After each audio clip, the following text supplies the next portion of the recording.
Hey everybody, Joe Joseph here for the dailysheeple.com, and this is your news shot. I'm going to go to nextgov.com, where they're announcing that the NSA has quietly awarded a classified $2.4 billion tech contract with more to come. This is a huge government contract.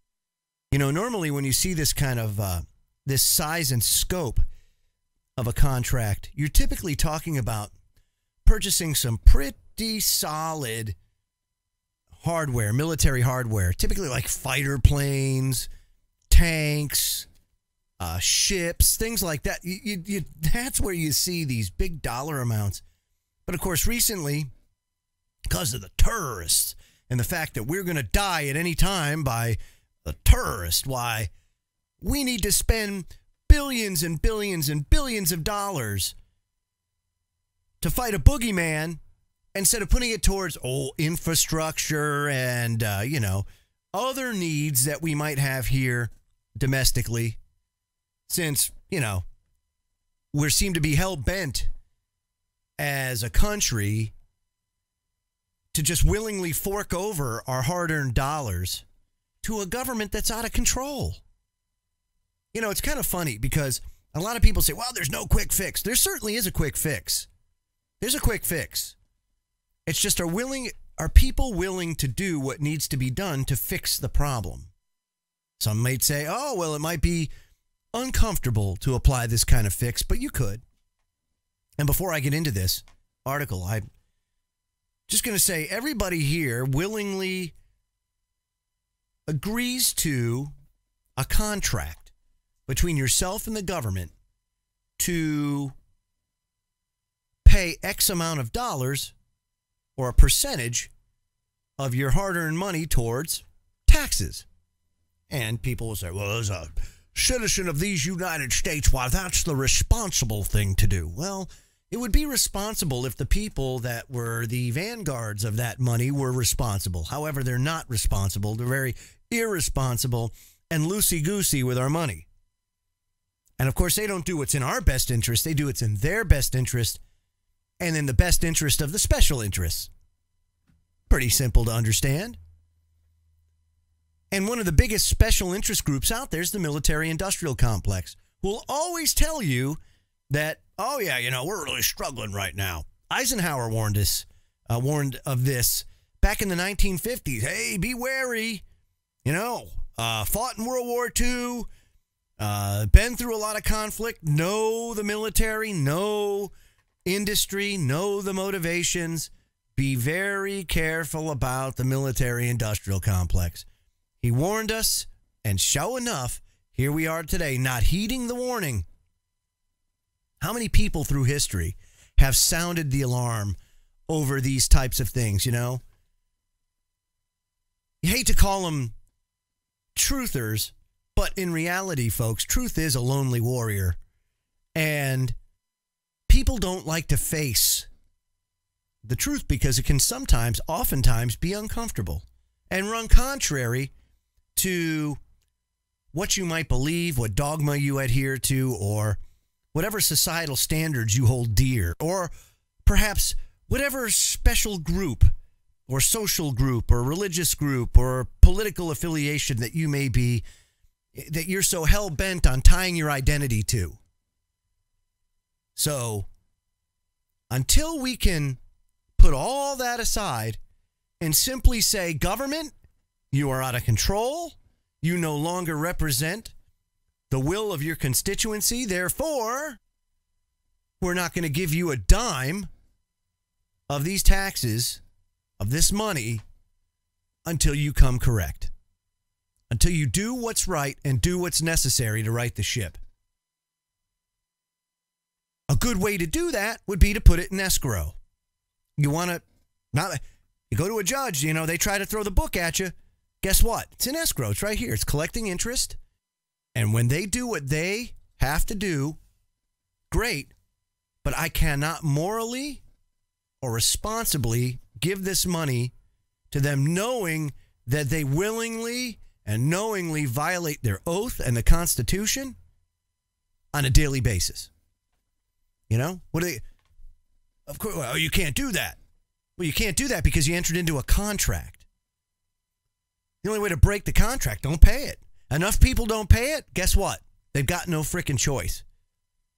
You see, we the people actually do have the power.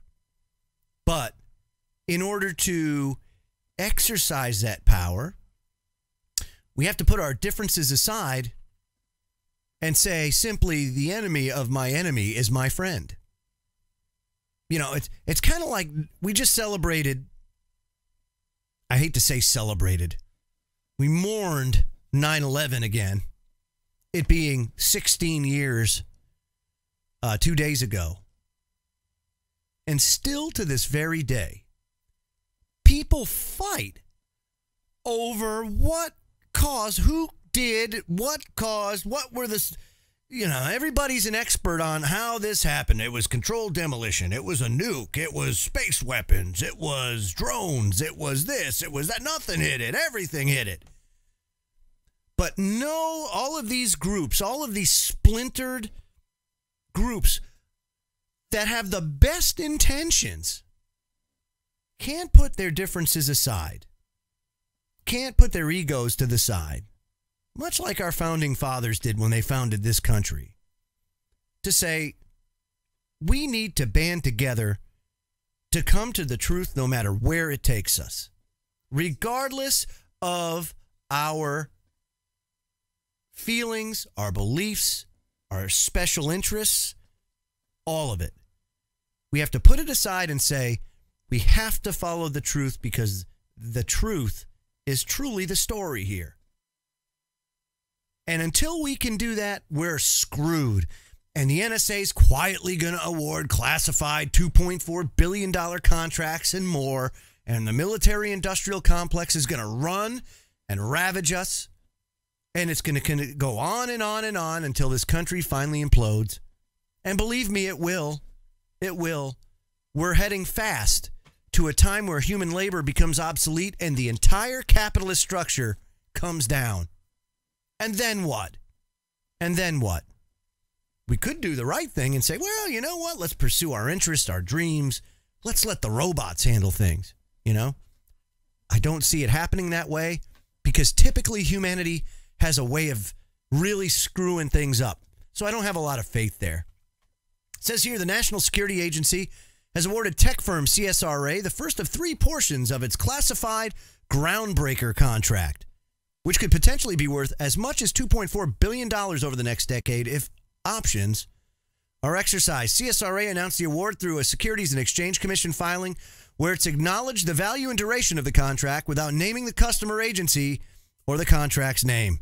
Neither the CSRA nor the NSA offered comment to NextGov on the story, you know, and you won't hear anything about that because it's classified.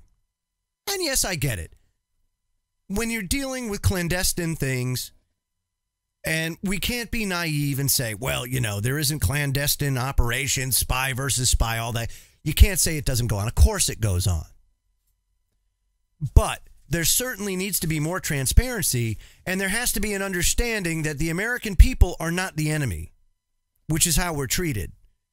Because this same technology has been shown time and time and time again that it's used against us, not just the terrorists. And this is really important to understand because until we change this, nothing is going to happen. Nothing's going to happen. And we'll continue to have events like 9/11. And then as soon as they happen, you'll have the crime scene experts come in and clean it up and get rid of the evidence and make the problem go away. Oh, they'll have an investigation like the Warren Commission or the 9/11 Commission that will fill your head full of lies and bullshit. But at the end of the day, buy into the culture of convenience. Drink your Budweiser and sit in your recliner and watch your NFL. Because everything's all right, America. Go back to sleep. The NSA has your back. I'm Joe Joseph. This was thedailysheeple.com's news shot. Feel free to comment below and visit our website at thedailysheeple.com. Have a great day.